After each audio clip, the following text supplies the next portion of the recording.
Hair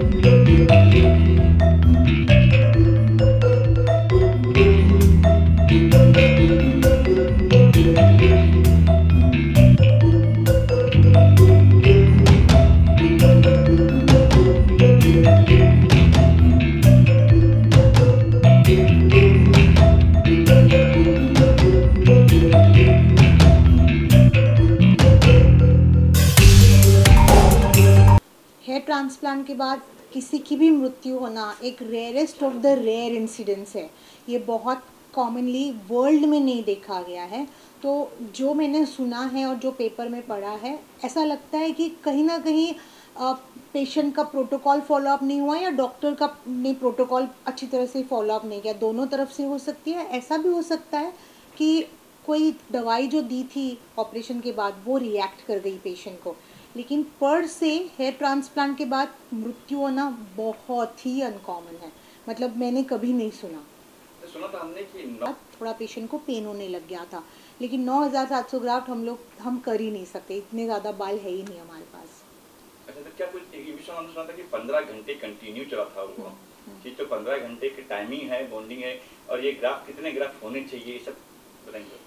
15 घंटे बहुत ज़्यादा हो गए। जो ग्राफ्ट हम निकालते हैं उसको 6 घंटे के अंदर हमारे बॉडी में वापस डालना होता है।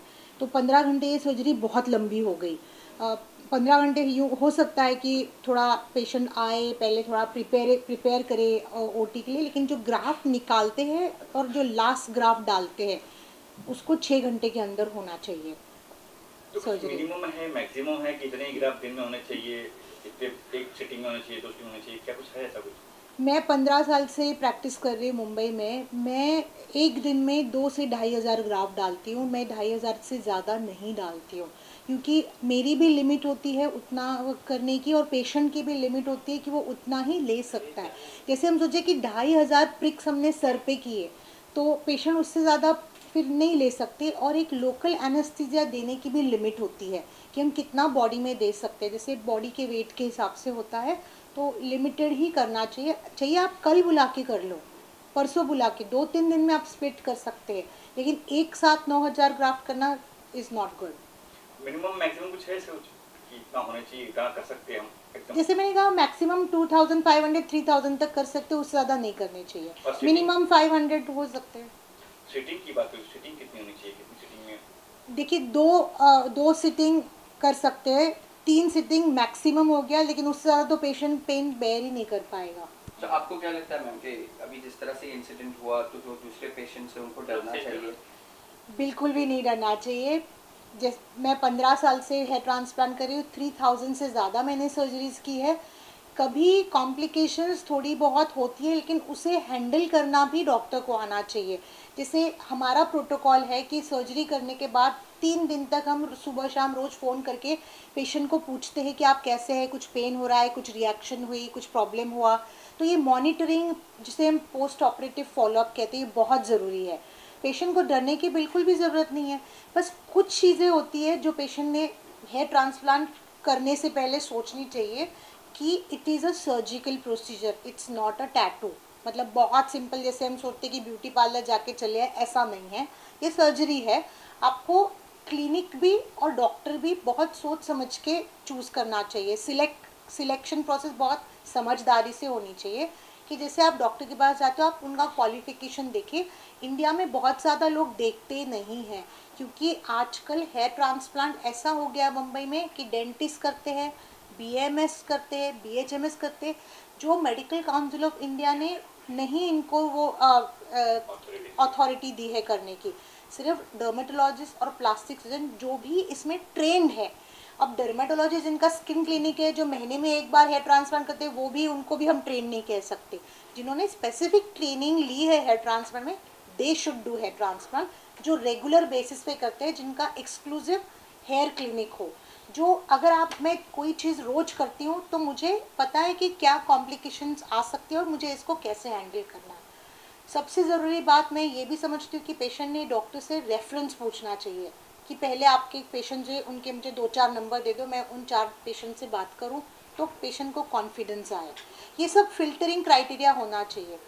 जब हम भी पेशेंट्स को सिलेक्शन क्राइटेरिया जिसे हम कहते हैं, कि हर एक जन का हेयर ट्रांसप्लांट नहीं हो सकता। हमारी कुछ चेकबॉक्स टिक्स होती है, कुछ चेकबॉक्स लिस्ट होती है कि जिसमें हम ब्लड इन्वेस्टिगेशन करते हैं, जिसमें हम देखते हैं कि पेशेंट क्या सर्जरी के लायक है भी नहीं, कुछ प्री एग्जिस्टिंग कंडीशंस है पेशेंट्स को, कुछ बीमारियां हैं जिनकी दवाइयां चल रही है। ये बहुत सारा फिल्टरिंग क्राइटेरिया होता है और उसके बिल्कुल अगर डायबिटीज़ है और अगर वो कंट्रोल में नहीं है तो पहले शुगर को कंट्रोल करके ही हेयर ट्रांसप्लांट प्रोसीजर करनी चाहिए, क्योंकि अगर शुगर ज़्यादा होती है तो इन्फेक्शन का चांस होता है। अगर कोई प्री एग्जिस्टिंग हार्ट कंडीशन है तो मैं हमेशा ही वो डॉक्टर से नो ऑब्जेक्शन सर्टिफिकेट लेती हूँ कि इनकी क्या ये फिट है हेयर ट्रांसप्लांट करने के लिए या नहीं। कोई दवाई चल रही है आपकी, जैसे वो पेशेंट जिनकी डेथ हुई अनफॉर्चुनेटली, उनको एनाफाइलैक्टिक रिएक्शन हुई, मतलब क्यों हुई, उसकी कोई एलर्जी हुई, कोई प्री एग्जिस्टिंग उनको दवाई चल रही थी, होम्योपैथी आयुर्वेदिक कोई भी चल रही हो, वो पूरी लिस्ट हमारे पास होनी चाहिए। उसके अकॉर्डिंग हम हमारी दवाइयाँ सजेस्ट कर सकते हैं कि ये आपके लिए सेफ़ है, ये नहीं है। जब यहाँ पेशेंट आता है तब आपको चेक करवाते हो ब्लड चेक वगैरह जो रूटीन जो चेक? बिल्कुल, हमारी जैसे ये लिस्ट है ब्लड चेक की, ये लिस्ट हम लोग पेशेंट को देते हैं कि ये इसके हिसाब से आपको ब्लड टेस्ट करानी है। पूरी बॉडी की चेकअप होती है। अब इसमें पूरा ब्लड काउंट है, HIV है, हेपेटाइटिस है, शुगर है, तो हमें ओवरऑल पता चलता है कि बॉडी में सब क्राइटेरिया पैरामीटर्स ठीक है।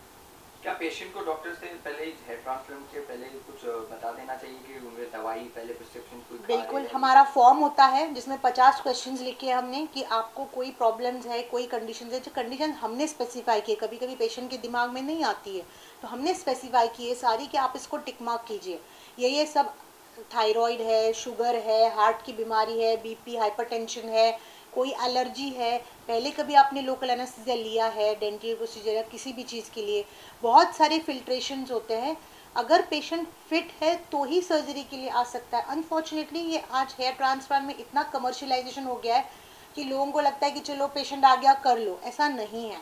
इस प्रोसीजर को बहुत सीरियसली लेना चाहिए और ये सर्जरी है, कॉस्मेटिक प्रोसीजर नहीं है। आपके पास अमेरिका से भी लोग आए हैं ऑपरेशन कराने, हेयर ट्रांसप्लांट दुबई से आए हैं, इनका क्या रिएक्शन है आपको? देखिए, ये पेशेंट्स थोड़ा होमवर्क ज़्यादा करके आते हैं, क्योंकि ये सब कुछ जान के आते हैं, पढ़ के आते हैं और ये पूरी तैयारी के साथ आते हैं, पूरी ब्लड इन्वेस्टिगेशंस ले आते हैं। तो ये जैसे होता है ना, आप बाहर से आते हो तो आप थोड़ा ज़्यादा डेडिकेटेड होते हो इस प्रोसीजर करने के लिए, लेकिन ये भी मेरे पेशेंट्स बहुत सेफली, जैसे मैं अगर 1 या 2 दिन प्रोसीजर करूँ, 2 दिन मैं उनको मॉनिटर करती हूँ यहाँ पर और फिर 5वें दिन वो अपने अपने देश चले जाते वापस।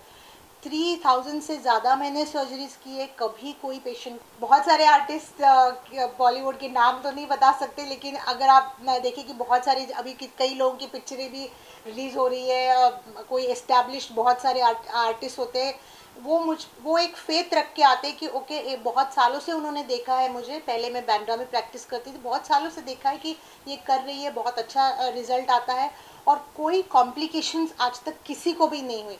जब बॉलीवुड आर्टिस्ट जिसका सर इतना इम्पोर्टेंट होता है, मतलब $1,000,000 लगते हैं जिसके सर पे, करोड़ों रुपए की फिल्म बनती है, तो वो अक्सर मेरे हाथ में बहुत ही कॉन्फिडेंटली देते हैं और बहुत ही अच्छा रिजल्ट हमने आज तक दिए सब पेशेंट्स को। इस घटना के बाद कुछ फर्क पड़ा है क्लाइंट्स का? थोड़ा पड़ा है, जैसे पेशेंट्स को डर लग रहा है अभी, क्योंकि उन जो समझते थे कि बहुत ही सिंपल प्रोसीजर है, सुबह जाओ शाम को वापस घर चले आओ, तो उस हिसाब से थोड़ा सा, और मैं समझती हूँ कि ये अच्छा है, क्योंकि पेशेंट्स को समझना चाहिए कि थोड़ा इस प्रोसीजर को आप सीरियसली ले लें, जो प्रोटोकॉल्स हमने दिए हैं उसको अच्छी तरह से फॉलो करें तो कोई प्रॉब्लम नहीं है, बिकॉज इट्स अ सर्जरी। आखिर में क्या कहोगे, क्या फील करोगे दर्शकों से? बस यही कहूँगी कि हेयर ट्रांसप्लांट को एक जो तवज्जो मिलना चाहिए और जो वो जो सर्जरी का एक तवज्जो होता है वो प्लीज़ आप दर्शकों ने सबने देना चाहिए। और जिस क्लिनिक को आप चूज़ कर रहे हैं उसको बहुत ही अच्छे से फिल्टर करके होमवर्क करें कि यहाँ पर कितनी सर्जरीज होती है। डिस्काउंट्स, चीप स्कीम्स, ये एडवर्टाइजिंग, इसमें ना पड़ते हुए आप क्वालिफाइड डॉक्टर के पास जाएं जो रेगुलरली ये प्रोसीजर करते हैं, फिर मेरे ख्याल से सबका सर बहुत ही सेफ हाथों में होगा। और hair transplant is a very successful and very safe procedure all over the world. इसमें कॉम्प्लिकेशंस बहुत कम होती है। अच्छा, हेयर लॉस की क्या वजह, बेसिकली क्या है? हेयर लॉस बेसिकली जिसको जेनेटिक कहते हैं, अगर आपके पिताजी का या घर में चाचा जी मामा जी किसी का भी ज़्यादा टेंडेंसी हो हेयर फॉल की तो आपको होती है। और आपको आज जो लाइफस्टाइल है हमारी, इतनी स्ट्रेसफुल लाइफस्टाइल जिसमें हमारा डाइट भी ठीक से नहीं हो पाता, न्यूट्रिशन भी ठीक से नहीं है, तो इस वजह से भी हेयर फॉल होता है।